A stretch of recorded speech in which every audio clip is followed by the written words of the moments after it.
Abiso po sa mga motorista, pansamantalang isasara ang ilang linya ng NLEX Balintawak para magbigay daan sa Northern Access Link Expressway Project. Yan ang ulat ni Isaiah Mirafuentes. Aabuti ng isang linggo ang pagsasara ng bahagi ng NLEX Balintawak para sa konstruksyon ng Northern Access Link Expressway. Dalawang linya ang isasara tuwing gabi sa southbound at northbound lane.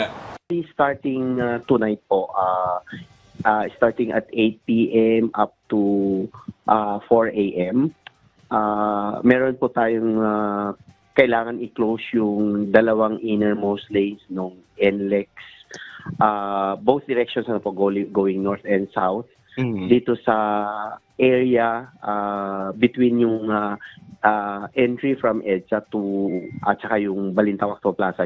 Simula ngayong gabi hanggang Huwebes, alas 8 ng gabi hanggang alas 5 ng umaga ang closure. Sa Biyernes naman, magsisimula ang pagsasara ng linya sa alas 10 ng gabi hanggang alas 4 ng madaling araw.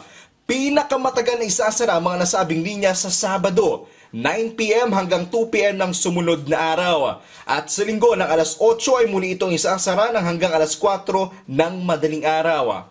We also have yung coordination with the San Miguel Corporation na kung talagang sobrang sige po yung daloy ng traffic natin doon, then parang pwedeng temporarily i-open to ease yung traffic. Hati ang naging reaksyon dito ng mga motorista at commuter. Masyadong pahirap sa amin yan. Kagaya namin, araw-araw kami lumuluwas pa Manila.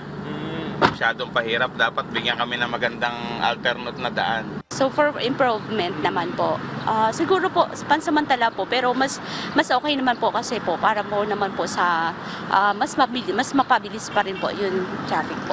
Isaiah Mirafuentes para sa Pambansang TV sa Bagong Pilipinas.